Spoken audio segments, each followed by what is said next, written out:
মানুষ কষ্ট পেলে নিজেকে অন্ধকারে কেন আটকে রাখে? কত সুন্দর সূর্যের কিরণ তা কেন সহ্য করতে পারে না? অন্ধকারে হাঁটতে তো বেশ ভালো লাগে, তার উপর যদি থাকে পূর্ণিমা, তাহলে তো ভালো লাগাটা আরো বেড়ে যায়। চারদিকে জোনাকি পোকাদের উৎসব, মনে হচ্ছে হলুদ লাইটের কাজ করছে জোনাকি পোকাগুলো। রাস্তাটাকেও অমায়িক সৌন্দর্য দিয়েছে। মিহির কাছে অন্ধকারটা খুব ভালোই লাগছে। কষ্ট পেলে যে নিজেকে অন্ধকারে আটকে রাখতে হবে এই মুহূর্তে মিহির তা মনে হচ্ছে না। হয়তো পাশে ভালোবাসার মানুষটি আছে, তাই অন্ধকারও ভালো লাগছে। কথায় আছে না, প্রেমে পড়লে সব ভালো লাগে। আবার প্রিয় মানুষ ছেড়ে গেলে পৃথিবী নরক তুল্য মনে হয়। আচ্ছা, ছেড়ে যাওয়ার কথা ভাবছি কেন? আপনি কি কখনো আমাকে ছেড়ে অন্য কারোর কাছে চলে যাবে? না, কখনো না। আমি অপরের চোখে আমার প্রতি ভালোবাসা দেখেছি স্পষ্টভাবে। এইটা মিথ্যা নয়। মীরার কল বারবার কেটে দিচ্ছে অপ্র।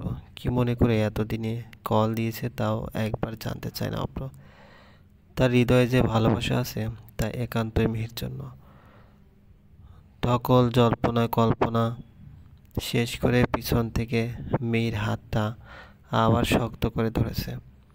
এতে মিহি কল্পনা জগৎ থেকে বাস্তবতা ফিরল।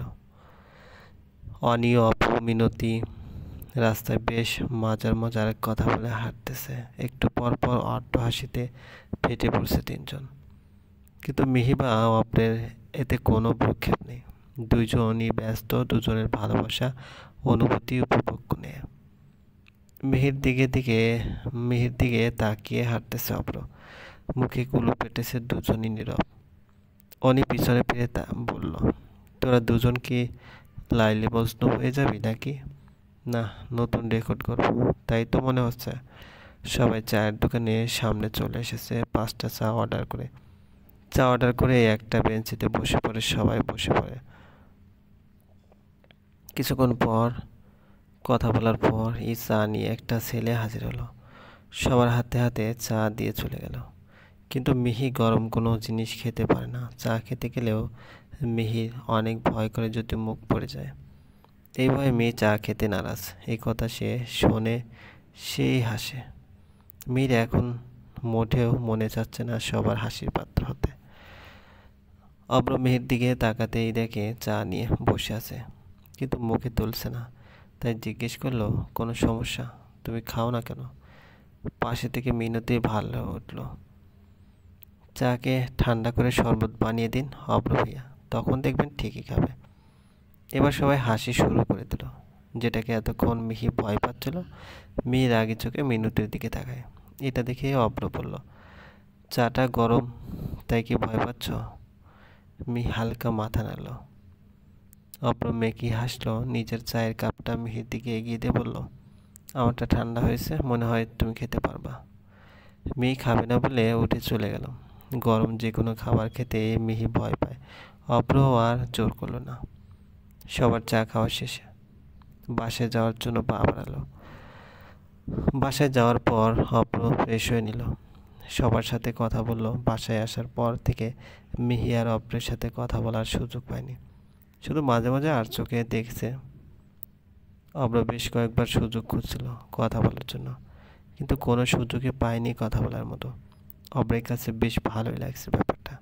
চেয়েছিল ভালোবেসে বিয়ে করবে, কারণ হঠাৎ করে কাউকে নিজের অর্ধাঙ্গিনী হিসেবে মেনে নিতে কষ্ট হবে বেশ। মিহির সাথে বিয়ের আগে কোনো ভালোবাসার সম্পর্ক ছিল না, কিন্তু বিয়ের পর এই লুকিয়ে লুকিয়ে প্রেম উপভোগ করার মতোই। সবার খাবার খাওয়া শেষে বসে গল্প করছে। মিহি বারবার বলছে ঘুমাবো। এই গল্প মিহির ভালো লাগছে না। মিহি চাচ্ছে মিহি শুধু অব্রের সাথে বসে গল্প করবে। তাই সবার কাহিনী শুনতে ভালো লাগছে না। কয়েকবার বলছে ঘুমাবে, কিন্তু সবাই কথায় এতই ব্যস্ত, মিহির কথাকে কেউ তোয়াক্কা করছে না।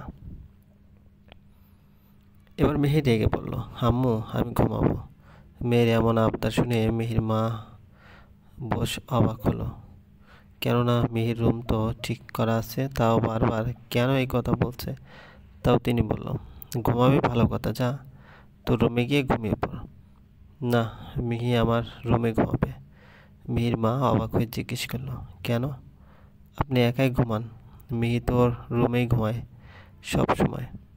না, আপনার মেয়ে অপরাধ করেছে, যার শাস্তিও পাচ্ছে। অপরাধ মানে? মিহি বাড়ি থেকে পালিয়ে যাওয়ার ব্যাপারে সব কথা মিহির মাকে বলল। মিহির মা সব কিছু শুনে বলল, বেশ হয়েছে, দুজন আলাদাই থাকবে। যেদিন তুই বুঝতে পারবি অপরাধ তোর সাথে কতটা জড়িয়েছে, ওই দিন একসাথে থাকবি, কথাও বলবি। মিহির খুব করে ইচ্ছে করছিল বলতে, আমি বুঝতে পেরেছি মা, এবার তোমাদের নিষেধাজ্ঞা উঠিয়ে নাও। কিন্তু লজ্জায় বলল না। অপর রুমে বসে অফিসের কাজ করছিল। অপর বেশ ভালো করেই জানে মিহি দাদিমার সাথে ঘুমাবে, তাই অপর নিজের রুম থেকে বের হয়ে বাসা পিছনে যায়। পিছনের জানালা দিয়ে মিহিকে ডাকে। মিহি কণ্ঠ শুনে বুঝতে পারে অপর ডাকছে, তাই দ্রুত গিয়ে জানালা খোলে। তোমার ফোন কোথায়? কল দিলাম, রিসিভ করলো না কেন? মিহি ফোন তো মিহির মায়ের রুমে রেখেছিল, আনতে মনে নেই। সরি, মায়ের রুমে রেখেছিলাম। শোনো, নাতবউ, ঘুমিয়ে পড়েছিস নাকি? দাদিমার কণ্ঠ শুনে অপ্র নিচে বসে যায়। মিহি দ্রুত জানালা বন্ধ করে ফেলে। এই, তুই জানালার পাশে কী করিস? কিছু না দাদিমা, ওই সময় তো ঘুম ঘুম করে মাথা খাচ্ছিলি, তো এখন কি হলো? মিহি কোনো উত্তর না দিয়ে মায়ের রুমে চলে যায় ফোন আনতে। ফোন নিয়ে আবার দ্রুত রুমে ঢুকে শুয়ে পড়ে। মুহূর্তেই অব্বুকে মেসেজ করে। কি বলতে চেয়েছিলে? অব্বু মেসেজে রিপ্লাই করে, 11:40 বাগানে আসবা। দাদিমা ঘুমিয়ে পড়লে সাবধানে আসবা, কেউ যেন বুঝতে না পারে। মিহি মেসেজটা পড়ে, ফোনটা পাশে রেখে শুয়ে পড়ে। আর একটু পর পর দেখে কয়টা বাজে, দাদিমা ঘুমিয়েছে কিনা। ঠিক সময় মিহি বাগানে চলে যায়। গিয়ে দেখে অব্র দাঁড়িয়ে আছে। মিহি গিয়ে অব্রে হাত ধরতেই অব্র মিহিকে নিজের বাহুডোর আবদ্ধ করে নেয়। দুজন হাঁটতে হাঁটতে পুকুরের সাইডে চলে গেছে। পুকুরের সাইডে বাসার ব্যবস্থা করা আছে, অনেক বাতাস এইখানে। টিয়া পাখি খুব নরম সুরে মিহিকে ডাকে অব্র। মিহি অব্রের দিকে ঘুরে তাকালে দেখে অনেকগুলো গোলাপ ফুল। তো বরাবরই ভালো লাগার জিনিস মেয়ের, তাই অব্রের কাছ থেকে ফুলগুলো নিয়ে নেয়। দাদিমার ঘুম ভেঙে যায় মিহিকে খুঁজতে, কিন্তু পাচ্ছে না। তাই উনি আস্তে আস্তে শোয়া থেকে উঠে বসে। আজকে দেখবে মিহি কোথায় গেছে, চলবে। দাদিমা বাইরে এসে মিহিকে খুঁজতেছে, তা মিনতি ভালোই বুঝতে পারছে। মিহি অপরের সাথে আছে, তা মিনতিকে বলে গেছে। তাই পরিস্থিতি সামাল দেওয়ার জন্য অপুকে পাঠায় মিহিকে আনার জন্য। মিনতি ঘুমায়নি, প্রেমিক যুগলকে পাহারা দিচ্ছে। পাহারা দেওয়ারও একটা কারণ আছে। মিহি বলেছে মিনতিকে শপিং করিয়ে দেবে। শপিংয়ের লোভে পরে এখন না জানি কি বেঁচে পড়তে হয়। দাদিমার সামনে গিয়ে বলল, কিছু লাগবে দাদিমা? মিহি কোথায়? কেন, আপনার সাথে না ঘুমিয়েছিল? এখন তো নাই। আপনি রুমে যান দাদিমা, আমি খুঁজে দিচ্ছি। দাদিমা কিছু একটা ভেবে রুমে চলে গেল। যাওয়ার আগে বলে গেল, তোর বোনকে বলিস, চোরের যদি 7 দিন হয়, 7-রও 1 দিন। অপর এক নজরে মিহির দিকে তাকিয়ে আছে, চোখের পলক যেন পড়ছে না। তাদেরকে মিহি হেসে বলল, এভাবে তাকিয়ে আছেন যে, অন্ধকারে কি আমার মুখ দেখতে পারেন নাকি? তোমার মুখ হিজাব দিয়ে বাঁধা অবস্থায় থাকলেও আমি এভাবে তাকিয়ে থাকতাম। তা পূর্ণ চাঁদের আলোয় মুখটা আমার চোখে স্পষ্ট দেখা যাচ্ছে। মিহি হাতটা বাড়িয়ে দিয়ে বলল, আমার হাতে হাত রাখুন। অপর বিনা বাক্যে মিহির হাতের উপর হাত রাখলো। এখন কথা দিন যে কালকে রাতে আমাকে নিয়ে ঘুরতে যাবেন। অপর এবার হাত সরিয়ে নিতে চাইলেও মিহি হাত ছাড়ে না। মিহি বুঝতে পারছো না, এতে বাসার সবাই বুঝতে পারবে। সবাই ঘুমিয়ে পড়লে আমরা যাব, তাও সমস্যা হতে পারে। নিয়ে যাবেন না এটা বলেন, এত বাহানা দেওয়ার কি প্রয়োজন? কথাটা বলে মিহি অন্যদিকে মুখ করে তাকায়।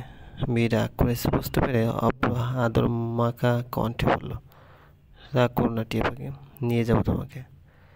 তোমরা দুজনকে আমাদের শান্তিতে থাকতে দেবে না। তোমাদের এই লুকোচুরি প্রেম পর্ব শেষ হলে বাসায় যাও। হঠাৎ অপর কণ্ঠ শুনে পিছনে তাকালো অব্র মিহি দুজনে। কি হয়েছে অপু? দাদিমা মিহিকে খুঁজতেছে, কতবার কল দিলাম ধরলে না।